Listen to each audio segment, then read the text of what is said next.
What are the best 10 foods you can eat as a type 2 diabetic or a pre-diabetic? Let's get into it.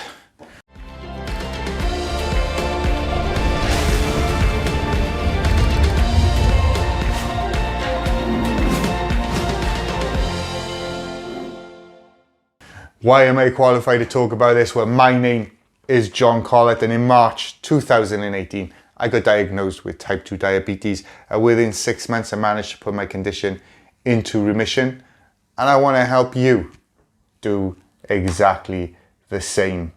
Now, in this video, I'm not going to give you the best foods for keeping your blood sugar down. What I'm going to do, I'm going to give you a list of the foods that you're most likely to eat to keep your blood sugar down. The reality is that we tend to eat the same meals week in, week out. We might offer variations of those meals, but they tend to be the same meals with the same foods. And certain foods that you eat on a regular basis contain processed foods or real food that spike your blood sugar. And so what I'm going to do is I'm going to give you a list of those foods to help you get that blood sugar down. Because what I did when I started on this journey, I made a list of all the different meals that I ate, and I identified all the foods which were going to spike my blood sugar up. And what I did, I replaced them with the alternatives that I'm going to give you today. Now, I'm also going to introduce you to something called the glycemic index. Okay, so the glycemic index is an invaluable tool, and that with your glucometer are the two things that you're going to really need to get on top of your blood sugar, keep it low so that you can get off medication and do this naturally.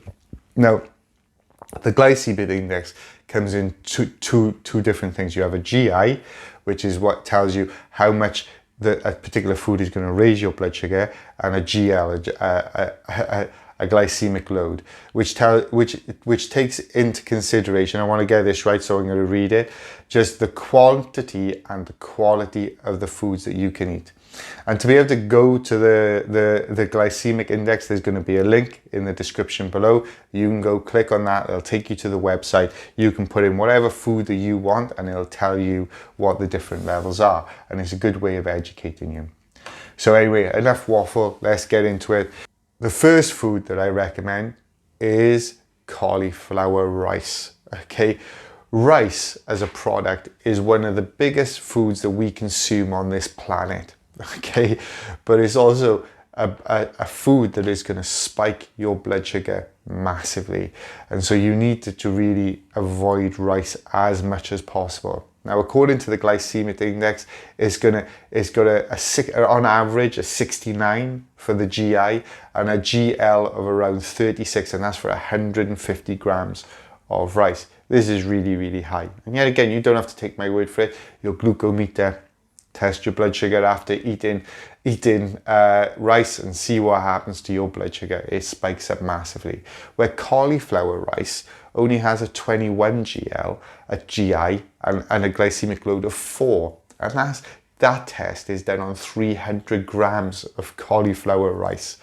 Now, the good news about cauliflower rice, you can just grate it down like cheese. Like when you have cheese and you want to grate it down, you can use a grater like that. Or in most supermarkets now, you can buy cauliflower rice in a bag. Now, for me, cauliflower rice doesn't necessarily taste of much of anything. I don't dislike it. I wouldn't want to eat it by itself. So what I tend to do when I have curries and stuff, I put it on top of the rice to mix it up within that rice. Now, cauliflower rice can also be used as a pizza base, and you can put pizza on top. Now, pizza is by far the #1 food that you can eat that people eat in the world. Okay, and so you don't have to miss out on pizza. You can just use cauliflower rice instead. And I'm going to put a video here about how to make cauliflower rice pizzas. Another vegetable that we eat on a regular basis, which is going to spike your blood sugar, is potatoes. And you really need to replace those potatoes with sweet potatoes. Okay, according to the glycemic index, potatoes can raise your have a GI of around about 54 and a glycemic load of 15. And some types of potatoes, when you cook them, their GI can go up to 111. Okay, it's crazy. Where sweet potatoes, they have a slightly lower GI of 44 and a glycemic load of 11. So they're a good or tasty alternative. Yams is also a good option as well. But you can make chips out of sweet potatoes, mash. You can do all manner of different things with it. So sweet potato is definitely a good alternative. Pasta. Okay, yet again, pasta. How much pasta do you eat? I used to eat a lot of pasta. Okay, I used to like it a lot. But the problem is pasta tends to have around a GL of between 48 and 56 and a glycemic load anywhere between 20 and 29. So I replaced all my pasta with courgettes or zucchini, depending on what type of the world. I got a spiralizer and I make it into spaghetti. Now, the glycemic index doesn't have any really sort of indication of test. I couldn't find it anyway myself. I couldn't find it on there. But this is why your glucometer is invaluable for you. Okay, this is where you can test your blood sugar, see how it's going to react to that courgette spaghetti or zucchini spaghetti, and it's a fantastic alternative to pasta. I really don't miss pasta anymore. I prefer it. I gotta be honest. I prefer the zucchini. And when I go to even if I'm having a cheat day, I tend not to have pasta. I'll still go for zucchini spaghetti if I'm out and about. I prefer it. So not much of a cheat day, but I love it. It's a great food. I love it. I have it. I recommend it.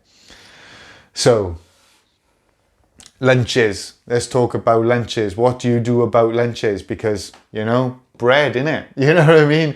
That's what you're telling.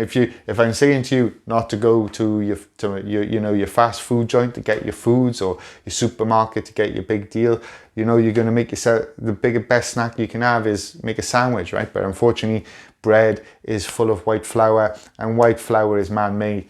It's full of sugar, so because it's how they keep it preserved. Don't take my word for it. Go make a loaf of bread. Get a loaf of bread from the supermarket. Just put them side by side and see which one goes moldy faster. Okay, I'm telling you now, the one you made yourself was going to go moldy very, very quickly. So sliced bread has got a GI of anywhere between 70 and 80 and a GL load of 10. So what I recommend that you do a lettuce or ham wrap.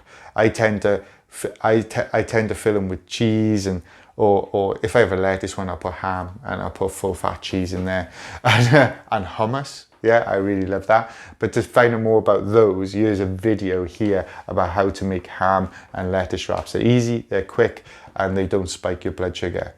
But if you do live in the UK, I have got some good news for you. And that, here we go, sales pitch. Okay, go to the Low Carb Food Company, and they have brought out a loaf of bread which is literally half a gram a slice of bread, where normally you're talking for white bread or brown bread around 14 grams. Okay, so what a massive difference. So please click on the link below, go to the website, order your bread. We will receive a commission if you decide to do that. If you live in the UK, there's lots of other great products on there which you can purchase, which are not going to spike your blood sugar. And there's new products coming out all of the time.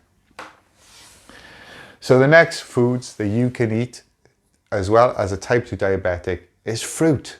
Okay, fruit.